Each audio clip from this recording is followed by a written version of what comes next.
بہرحال عزیز دوستو، ترک جہاد کا فتنہ ہی اصل فتنہ ہے۔ اس وقت امت کو جس فتنے سے بچنے کی ضرورت ہے وہ ترک جہاد کا، اس کے جو بھی اسباب ہیں، چاہے وہ کوئی مولوی ہے یا پیر ہے یا لیڈر ہے یا رہنما ہے، اگر وہ جہاد فی سبیل اللہ کی بات نہیں کرتا تو اس کی بیعت کرنا درست نہیں، اس کی صحبت میں بیٹھنا درست نہیں۔ وہ آپ کو مردہ کر رہا ہے، وہ آپ کے ضمیر کو موت دے رہا ہے، وہ آپ کو قرآن کریم فرقان حکیم کی آیات سے منحرف کر رہا ہے، وہ رسول اللہ کی سیرت طیبہ سے آپ کو باغی کر رہا ہے، وہ اسلام کے غلبے سے آپ کو باغی کر رہا ہے۔ وہ یہ تو بتا رہا ہے کہ مرشد کے آداب یہ ہے کہ ہاتھ چومو چاٹو، وہ یہ کیوں نہیں بتا رہا کہ بدر میں صحابہ علیہ رضوان کیسے گئے تھے؟ وہ یہ کیوں نہیں بتا رہا کہ احد کے دن سید الشہداء امیر طیبہ رضی اللہ تعالیٰ عنہ کی ناک مبارک بھی کاٹ لی گئی، آپ کے کان مبارک بھی کاٹ لیے گئے، آپ کا جگر بھی کاٹ لیا گیا؟ یہ کیوں نہیں بتا رہا کہ حضرت انس بن نضر رضی اللہ تعالیٰ عنہ کی پہچان ہی نہیں ہو سک رہی تھی، پتہ نہیں تھا کہ آپ کے گوشت کی کون سی بوٹی کہاں ہے؟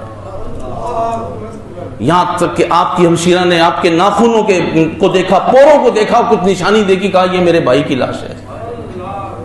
آپ کو یہ کیوں نہیں بتا رہا کہ مصعب ابن عمیر رضی اللہ تعالیٰ عنہ کے ساتھ کیا ہوا؟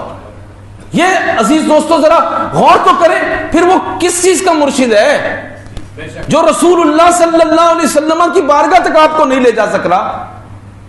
اس کے فضائل پر مبنی تو بہت کچھ ہے، لیکن وہ نبی پاک صلی اللہ علیہ وآلہ وسلم کے غزوات بیان نہیں کر سکتا، حضور علیہ الصلوۃ والسلام کی عزت و ناموس کا قانون بیان نہیں کر سکتا، وہ قادیانیوں کو کافر مرتد زندیق کہہ کر ان کے کٹی خانوں کے اندر بھونچال برپا کرنے کی بات نہیں کر سکتا، تو وہ کیا مرشد ہے؟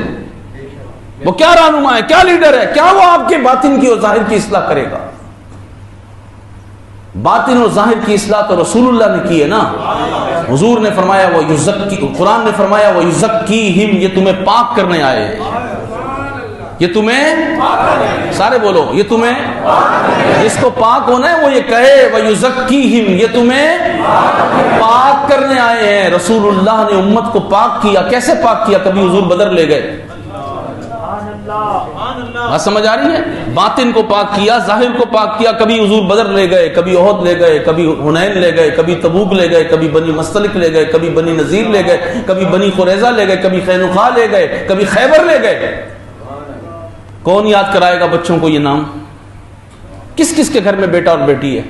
پوچھ رہا ہوں آپ سے، ہاتھ کھڑا کرو نا بھائی، میں کوئی آپ سے اور کچھ نہیں کرا رہا۔ تو اپنے بچوں کو رسول اللہ کے جہاد کا درس تو دے دو، خود کتاب پڑھو، بتاؤ، حضور کی سیرت سے آگاہ کرو۔ اگر آپ نے یہ نہیں کیا، آپ اپنی اولاد کے مجرم ہیں، وہ قیامت کے دن آپ کو پکڑ لے گی اس بات پر کہ آپ نے ہمیں دین کیوں نہیں سکھایا تھا، آپ نے ہمیں ایسا ماحول کیوں نہیں دیا، آپ نے پیٹ تو ہمارا بڑے اچھے روٹی سے بھرا، بڑا کچھ کھلایا، بڑا کچھ پہنایا، بڑی لگژری لائف آپ نے ہمیں دی، لیکن رسول اللہ کا دین اگر آپ ہمیں پڑھا دیتے تو آج ہم شرمندہ نہ ہوتے رب کے حضور۔ تو میں بات اس پر ختم کرتا ہوں کہ اگر اس دور میں امت مسلمہ فلسطین کا مسئلہ حل کرنا چاہتی ہے تو ترک جہاد کے فتنے کے خلاف مقابلہ کرنا ہوگا۔ جہاد فی سبیل اللہ اس منبر پر بیٹھ کر بیان ہوگا تو ہی فتنہ ختم ہوگا، کیونکہ مشاہدات یہ بتا رہے ہیں کہ آئندہ بہت جلد، جیسے اس وقت فلسطین کے مسئلے پر ہماری قوم کی آواز نہیں اٹھ سکی، قوم سے مراد ہمارے اداروں کی آوازیں نہیں آئیں، ہماری افواج کی، ہمارے سربراہوں کی آوازیں نہیں آئیں، اس کا مطلب یہ آگے بہت کچھ ہونے والا ہے، اس کا مطلب